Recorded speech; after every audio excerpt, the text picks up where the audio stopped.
we got to see each other this weekend at the Malcolm X Jazz Festival. Shout out to Eastside Arts Alliance. I see Christian. He's on with us right now. Hey, what's up, Christian?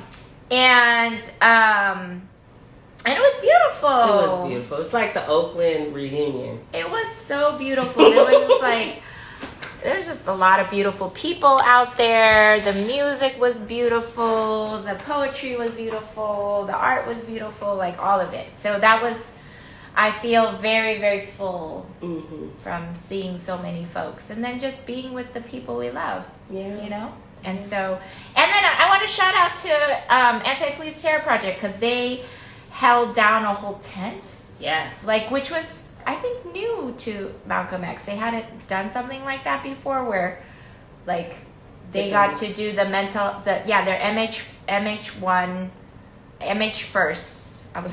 See, this is the brain thing. MH first, and then they have their house, the community house. I can't remember the name of it right now, but in West Oakland, they just opened it, and the People's House. Thank you. You're welcome. Very much. I had to think about it too. It's Monday. It's Monday. This brain doesn't work correctly. People's House, and there they do a lot of like wellness and care for the community. So they came out and did that there. So that was really beautiful to see that. Yeah. And seeing people like, you know, having all kinds of body and healing work done for them. So that was beautiful. And just to see just Eastside thriving in that way. Yeah. I have mad love for them. I used to work for them, and this is a little bit about our personal connection too. So Pecolia and I have known each other since Pecolia was 16. Yeah. We won't name years, how many years that means, but I was the young executive director for Just Act, Youth Action for Global Justice. And Pecolia was a youth organizer with Third Eye Movement. And so, this was Prop 21 days. It was. And so if y'all know what Prop 21 is, if you don't, look it up. Prop 21 was basically this ballot measure in California that was passed, but then taken down through the court system. But it was if there were 3 or more or 5 or more. Yeah, changed the rules around a gang. Yeah. 3 or more. Yeah, 3 or more. And if you just looked like you were associated. Yeah. If you dressed the same and you were walking down the street 3 or more, you could be pulled over and cited for being a gang. So anyway, so Pecolia did that organizing. Yeah. And then also was with one of Oakland Rising's partners, East Bay Alliance for a Sustainable Economy, eBay. So shout out to them. eBay. And then was at Coleman Advocates. Sure did. Went back to the city. And was there for a while. 5 What were years. some campaigns you were doing there? So we did some of the first work around getting school boards to acknowledge the achievement gap between Black and Brown students to Asian and white students, and trying to really figure out this word around equity. So prior to the idea of equity, we were working on how do you close the opportunity gaps, and then did some work around creating a college and career pathway. So we mandated San Francisco to offer across all the high schools all the courses necessary to qualify for CSU admission, commonly known as the A through G courses. Helped start the Alliance for Education Justice. Some other stuff. Just a little bit of stuff. Started the campaign, worked with Californians for Justice, shout out to CFJ. We did the campaign for quality education, which eventually pushed for a local control funding formula. So just, beautiful, amazing work in Cali. Yeah, and that was kind of like this place was where you began around education justice work. And then moved over to Bay Area Plan. That's right. Parent Leadership Action Network, where you were the executive director for a while. I sure was. Until very recently. Yeah. So did a lot of good work there around parent organizing and trying to figure out how to now build the power of Black and brown parents, right? It's like, okay, we got you to acknowledge equity is needed in the system, but you're still not doing the work with the parents to be in partnership, share power, share decision making. So that was really cool. Helped start the Justice for Oakland Students Coalition. I've been on in the past talking about one of our campaigns, Reparations for Black Students, and still will, continue to do that work. But as a parent, hey. And also, you did something pretty big last year. Oh my gosh. It's almost the anniversary of the announcement. Just a little thing. I just, decided to run for school board. Or rather, people pushed me. I'll say I was demanded to run for school board. So yeah, it's like a year since that announcement almost, right? This week, right? So it's really a big... culmination of like this big transformation I've gone through. It was amazing. I ran for school board in District 4, which is all the hills in Oakland. So now every time I look at the hills, I'm like, I walk that. Shout out to OEA and to all the teachers and community members and residents that worked really hard to just make that an amazing experience for us all. Yeah. Yeah, and so Pecolia joined our team last week, was her first week. I know, day 7, y'all. Day 7. It's been fun. Woo!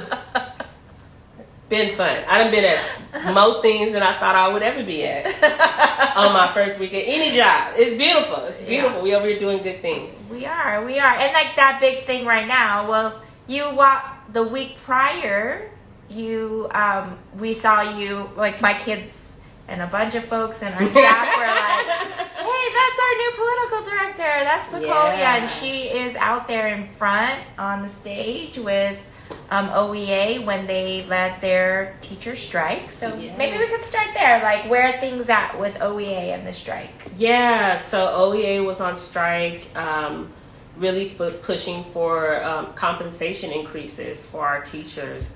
Oakland had some of the lowest compensation packages for our teachers, and also pushing for student-centered demands, which I think is really exciting for our young folks who, have pushed for UFO to be implemented and have pushed for mental health supports, have pushed for access to more counselors so that they can know that they're on track to graduation, right? Mm-hmm. And so I think OEA did a marvelous job. They had a 50-person bargaining team. I think that's just really amazing, being able to see different folks across different parts of our education field, really trying to improve conditions for everyone. Early childhood team, the special ed team, the bargaining for common good team. Just being able to see that all happen was really amazing. And all the teachers and community members that came out to the rallies, joined the picket lines, and right now members are voting to ratify that tentative agreement that was reached last week. And people are back in school. This is the last week of school, so shout out to OEA, shout out to all the members for pushing for workers' rights. Very vocal and very real about standing with our workers, particularly in education, because I'm not teaching. Our listen, I love our teachers. I don't know where other folks is at, but I love them with all my heart and soul. Yes, and I'm very excited about the end of the school year, and also not so excited about the end of the school year. But that's a whole nother. Because we're moving into summer. Because now we have our kids full time. We'll be full time. We'll miss the teachers. Yes. But they need a break. And they're going to get lots of amazing back compensation. So hope every teacher takes a really decent vacation this summer. So amazing. Agreed. And, it's still tentative agreement. So we're still waiting on the vote to finish counting. So we'll see how it ends up landing. Hoping for the positive. Yeah, and that is, that's how unions work, y'all. That's how it works. That's as similar as our democracy, right? So, folks vote to be part of the union and, vote on contracts. And so, excited for that. I am Excited. too. Yeah. And another thing that's happening in OUSD is the District 5 seat. The District 5 seat is still open, and they failed to, the school board failed to appoint a new director. That is true. Unfortunate, but true. Yeah. So now we're waiting to kind of see where things land with the county. I'm sure there's going to be an announcement pretty soon. And then there will be a special election that by our charter has to occur. So it's going to be a really busy fall. Those that know election seasons know, like, it's not supposed to be a busy fall. Yeah. But we're going to make it happen. But we'll see. We don't even know. There's no timeline on when. There's nothing in the charter. There's nothing in any of the policies around like when Yeah, so special election is supposed to happen. So we don't even know if it's happening this fall or if they're pushing it all the way to March. And this would be horrible. This would be horrible because for a few reasons. Like, one is the board is split 3-3, right? So there is no and right now we're seeing the votes continually happen on a 3-3 basis, and split right down the middle. They can't move policy. And second is D5 doesn't have a representative. And again, my brain is failing me, but is it United Academy? Which academy? It was one of the schools where in District 5 where they have issues with rats. Yeah. They United have for Success. United for Success, thank you. And, tiles are falling on students, and, it's just not a good situation at the school, and they don't have a representative to go to complain and to get their needs met. And so this is a real concern. Right. It's not a small thing. So when people are like, oh, it's not a big deal or whatever, we can wait. It's not. This is a huge deal. Yeah. Part of the reason why the strike kind of dragged on, right, was because the 3-3 vote on the board, they couldn't move to allow administration to do the negotiation on behalf of the district. Mm-hmm. It's just really awful. We need representation, and that representation needs to happen, and D5 deserves that representation, because after redistricting, we now have a much larger portion of the flatland. It's like all flatland area, so we need to make sure that those folks have representation. But now it's going to special elections, so we have to wait and see. So lots of good yumminess happening in making sure our democracy. Look, you like that refrain? I like that. It's all about one of the beautiful things about democracy is that we the people have to make it work, right? And so I look forward to, if you're watching, that you'll help us move Oakland forward, make sure that we have the representation that we really need, because it takes all of us to really ensure not only that people get in office, but that they represent us when they get in the office. So, that's right. We need the board to make some really amazing progress forward. We can't have a 3-3 all the way through the end of this budget cycle. And we need all leadership, not just on the board, but in city council, because city council also has to do some amazing things. That's why I was busy last week. I went to a lot of things. Yes, and right now, thank you for that segue. Look at that. Look at that synchronicity. We didn't talk about that, but you see how much fun this is about to be. Oh, so that's the one thing we didn't mention, is that actually Pecolia and I then later on, when we became parents, our kids were part of Rice and Beans preschool cooperative. Yes, and so shout out to Rice and Beans. Rice and Beans. And shout out to all our families that have been through there, like the many cohorts and generations of Rice and Beans, but also, gosh, I know. We should plan that. That would be really fun. But so, but yes, we are in the middle of budget season, right? Here at the city, also at the county. The timeline is a little different for the county. Yeah. So it'll be elongated a little bit more into July, but for the city, it's supposed to pass by June 30th. Yes. And the Mayor Sheng Tao put out their proposed budget on May 1st. It was a balanced budget. And there was a lot of wins for housing mainly because of Measure U, which was the bond measure, the infrastructure and bond measure. So we're seeing some funds for that. But we also are seeing a $40 million increase to the police department. Yeah. While everybody else is taking cuts and freezing of positions. Wow. Which, because we have a, 360, what is it? It went up, right? $360 million budget deficit. Mm-hmm. Thank you, Mayor Libby Schaaf, our former mayor, for failing to bring revenue to our city. Yeah. And misusing our ARPA funds. Yeah. And our COVID funds. Yeah. Womp, womp, womp. Boo. So that, is where we're at. And we just haven't seen any revenue being coming into the city. Yeah.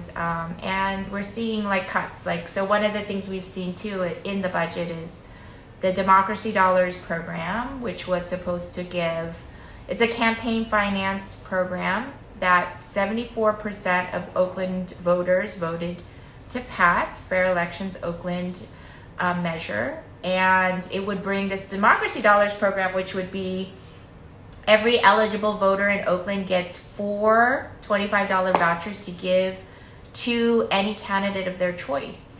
And the stipulation in the legislation is in really difficult economic times that the city is not mandated to implement the program. But we really think that without really strong representation from the community, and we believe that Democracy Dollars was going to make that happen, that we're going to continue to see prioritization of certain departments over others. That's right. And we think that if we don't address the needs of our community and really bring true safety to our communities, we are going to have the same issues over and over again. It's like kicking the can down the road. Yeah. Yeah. And we need electeds in there to do that. We sure do. And I think it's really amazing, for me coming in my first week, seeing us really, have a good analysis around, this is what the legislation says, but let's still push for this was really, yes. And, I got a chance to go to budget town halls, right, where I think this is the first time that they've really happened since the pandemic, really. I mean, they've always had them. They had them in 2023 and they had them, but not all the city council members. Yeah, that's what I mean. Mm-hmm. Yeah, and previously, the Mayor Schaaf did have a couple, but they were limited. Yeah.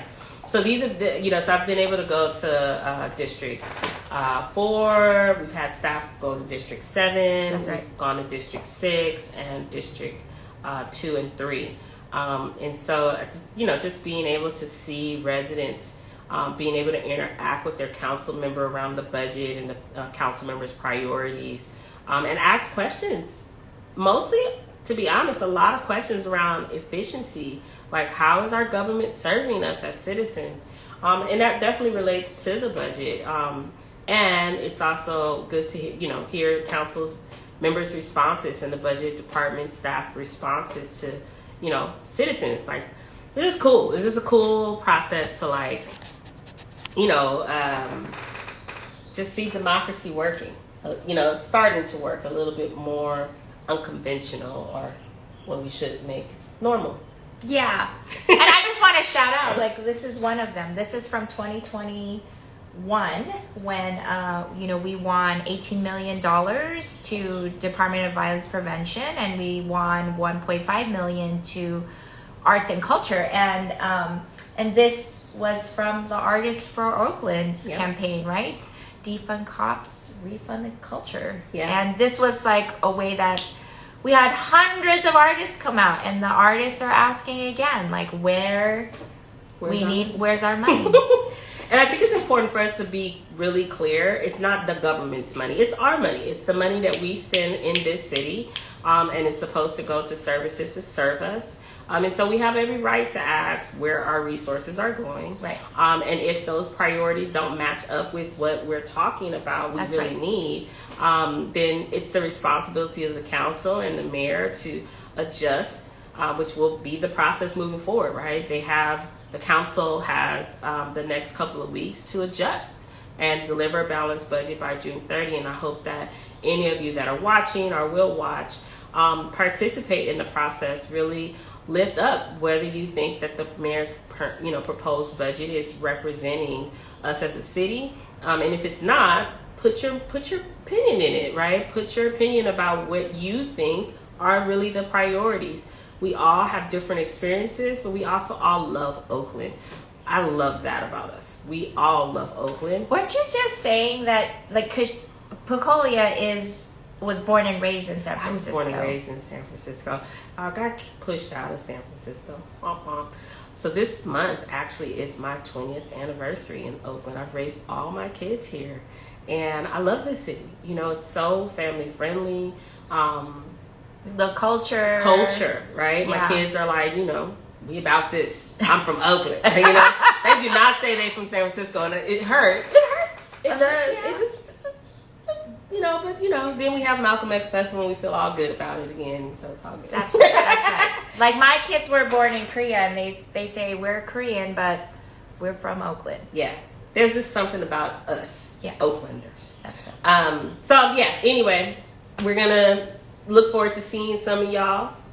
Yeah, so come out, check out, just keep following us, and you'll learn a little bit more about the People's Budget Coalition and their demands, and how there's going to be, I believe, a press conference coming up soon, so keep an eye out for that. Mm-hmm. May 30th, which is next week, there is going to be a city council meeting where they're going to be talking. The only thing on the budget is talking about the budget.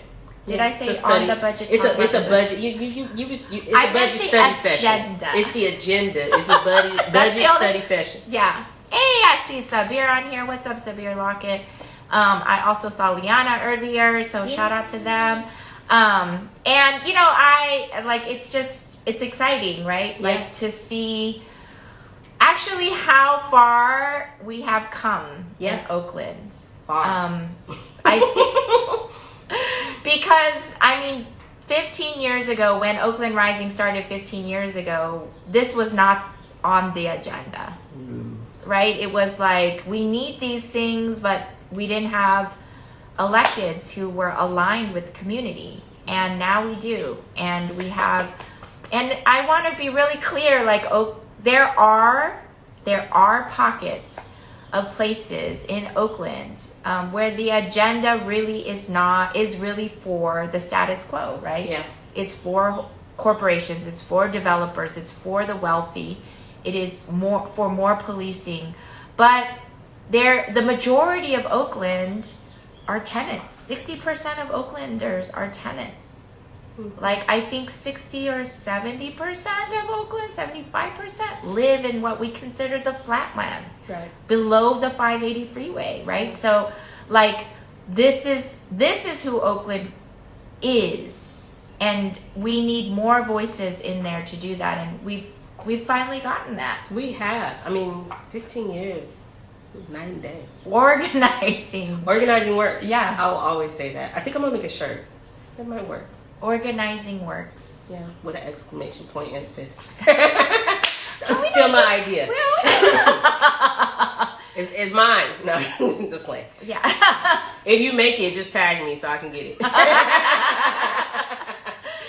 Yeah. So it's cool. It's cool. I think that the amazing thing, for those that don't know, also I sit on the Policy Oversight Committee, for our Oakland Fund for Children and Youth. So our role on the policy oversight is to make sure that the set aside in the budget, which thank God we have it, actually is spent as robust as possible on our children and youth services.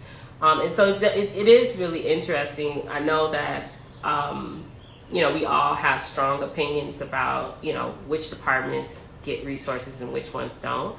But I just want folks to know, like, we have less than 20 million for children and youth services dedicated exclusively in the budget. And so when we look at these really large hundreds of millions of dollars, me and my kids talk about this all the time. We don't have things for our kids, right? We're only able to serve about 9,000 and some change, close to 10,000 kids with that money, right? And so I just want us to, keep that in mind. Like, I love Oakland. I love that there are, so many festivals and our parks and, our schools, really neighborhood schools. I think this is probably one of the most cornerstone things about Oakland is everywhere you go, there's a school. That makes it really amazing for us as parents, as community members. And I think that there's a way that we can keep all of that moving forward, and being able to really, check ourselves and where our resources are not being spent. And 20 million is not enough. It's not enough for all of our kids, right? We have over 50,000 kids in Oakland. Thank you. And I see Running Storm, I see your question. Is there a link or spreadsheet that lists some of the bullet points we can bring up during the city council meeting? Yes, there are. If you follow our website, if you follow Oakland Rising, you'll get a newsletter on some of those talking points. You'll be able to follow any of the organizations that are part of the People's Budget Coalition. There's going to be a press conference coming up soon that will list some of those as well. And we'll be sharing those out through our website, or through our newsletter and through our social media. So follow any of those. I think people, they want to hear from us. And like when you went to I only was able to go to one of the town halls, but you went to all of them. And so, like, what were you hearing? What were some of the things you were telling me about? Some of them that a lot of the first one is that everyone's talking about is safety. Public safety, absolutely, definitely. Every town hall. Still looking forward to debriefing with the team on D7. D4 and D7 happened the same night, so I, wish I had a magic carpet, but working on it. So, but yeah, public safety has come up, really community solutions for it, but also, people are trying to understand how the police is working and why certain calls aren't being answered, and, efficiency issues, right? I, was sharing with the team that as I was driving to a forum, I saw in my neighborhood 5 cop cars for one call. That's not something I really want to be seeing. I mean, how many of y'all seen that before? Right? Like, where you just see them all standing around. Like one dude may be talking to somebody, right, and then everybody else is just talking to themselves, to each other. Right. And then I think there's, just been also a lot of concern around the arts budget being cut.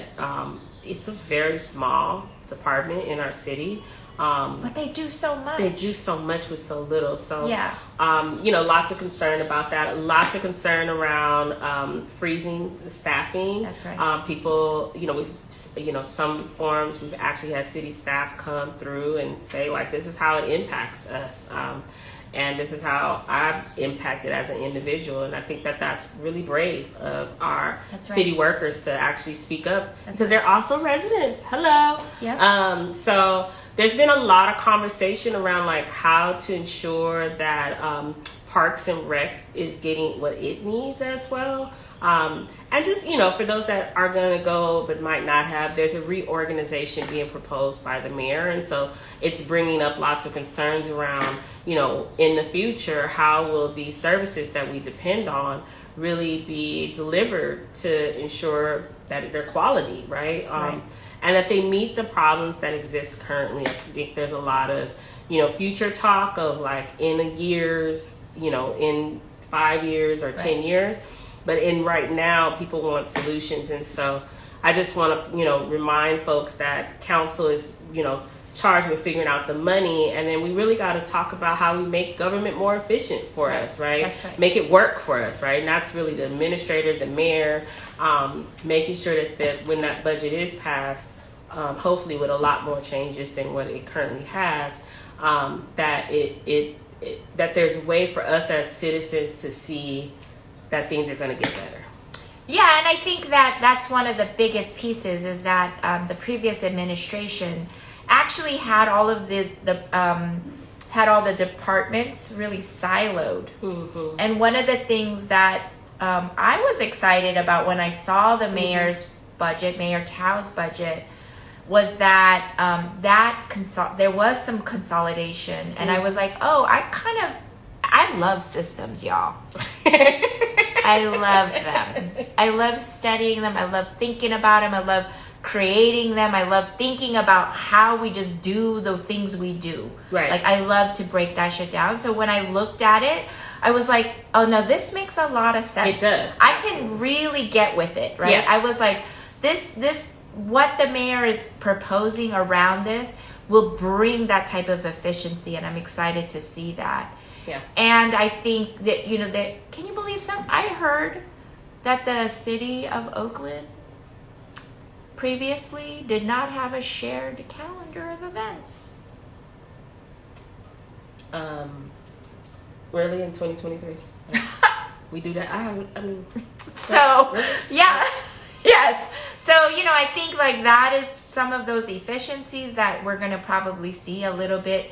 You're not going to see it until like things are moving much more efficiently. So like, for example, another way is that if you want to start a small business, big thing. You go in, you go over here, then you got to go over here, and then you got to go over here, you got to go over here. It's a process. And so it is a process. But the thing is that there isn't like here's how you follow this flow chart. You don't find it out until you go into the office. Right. And they say to you, oh, no, you don't start here. You go over here. Right. And then you go over there. And then you go, oh, well, actually, you're supposed to be over here. So 3 days later. Or even more. And that is where the efficiency, when we have staffing freezes, or we don't have any new hires, or we do cuts, is that the work slows down because the work doesn't decrease. No. The number of people doing the work decreases. Yeah. Because the majority of the budget is actually paying people. It really is. And I think that's really important, right? Like, we as residents work in our city government. We as residents have to make our city government more adaptive to the needs of the community. And, like I said, the budget is going to move us forward to some degree on that, but how the budget becomes real is us pushing for it to become real, right?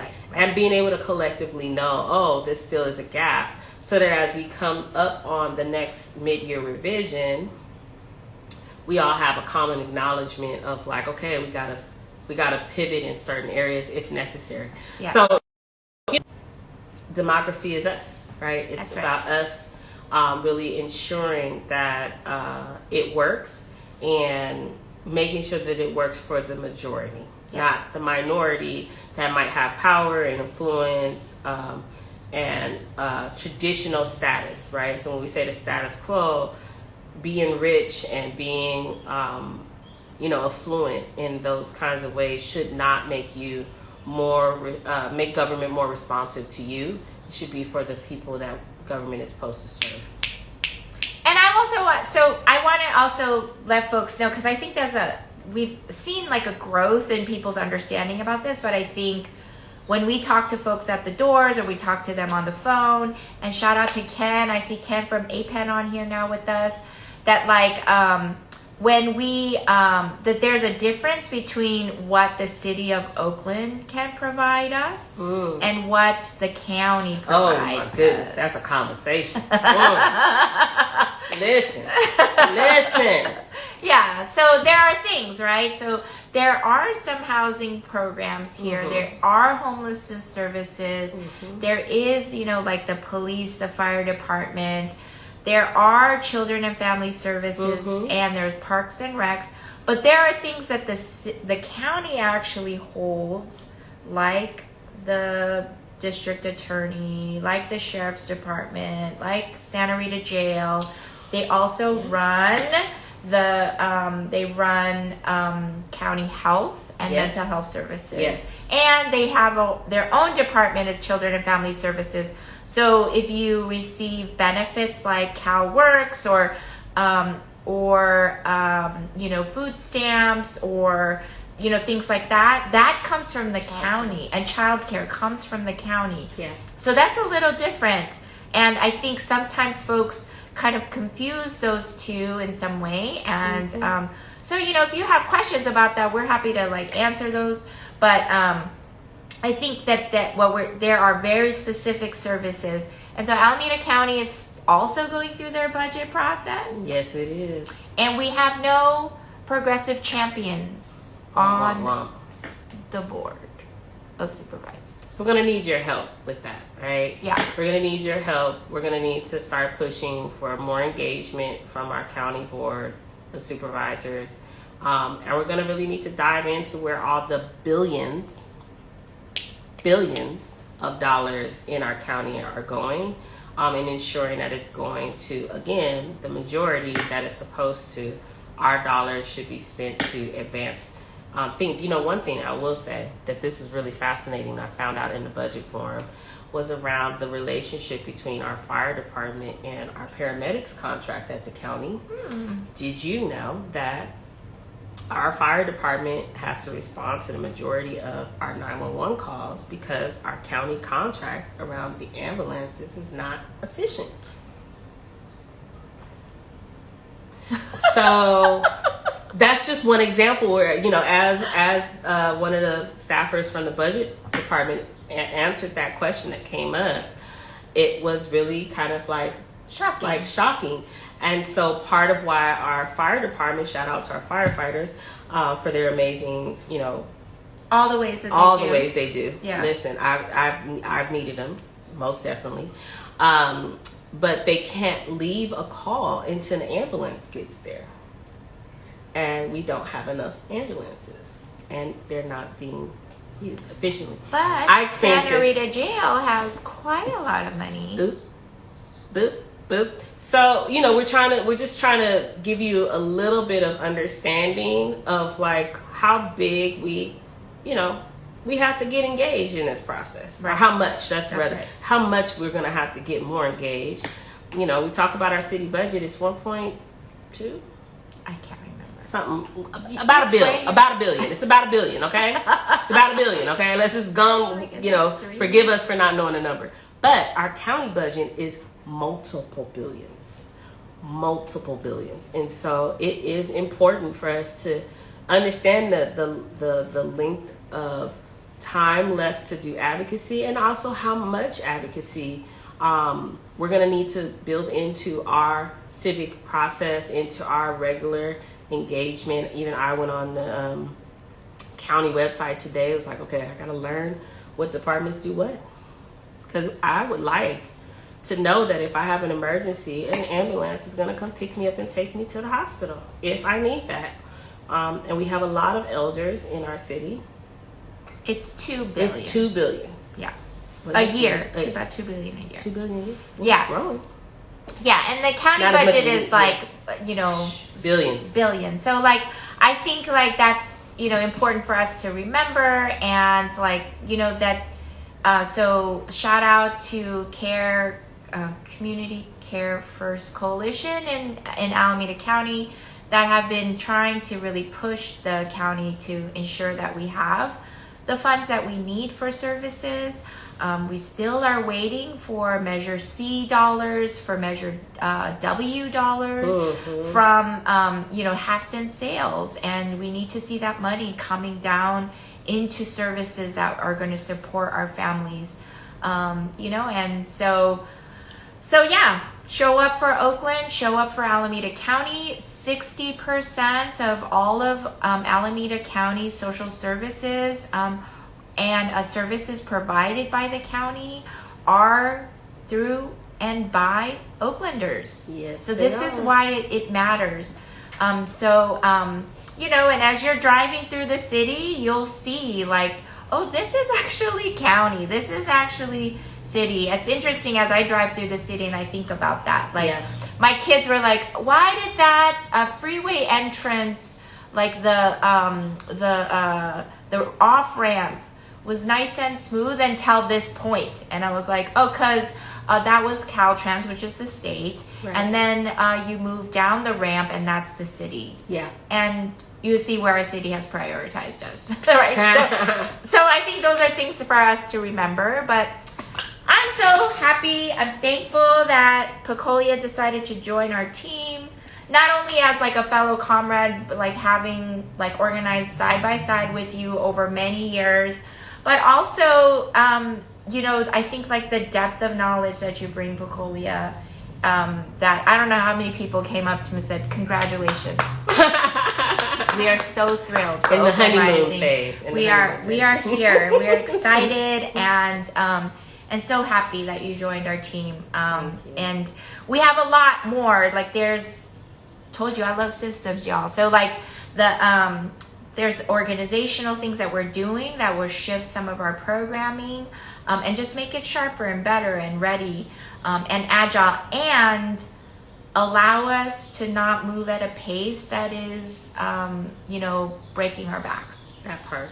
Okay. Right? So that we can have the care that we need to keep doing the work that we do. And so we're excited that you joined our team. I'm excited to join the team. It's so much fun. That's fun. And I've been working to learn all this beautiful stuff. But yeah, so much to learn. It's a lot to learn, and I'm gonna need all of y'all to help me with it. If you see things I need to Tyra right there. Yeah, Tyra, Luna Remedy. Yes, and join us. You know, keep following Oakland Rising on all our social media, but also, you know, sign up for our newsletter so that you can know what's happening and what's coming up. And you know, we always got things moving, so we'll have some more news next week. Sure will. Make sure you stay hydrated. Yay! See you soon. Drink that water, y'all. Yes.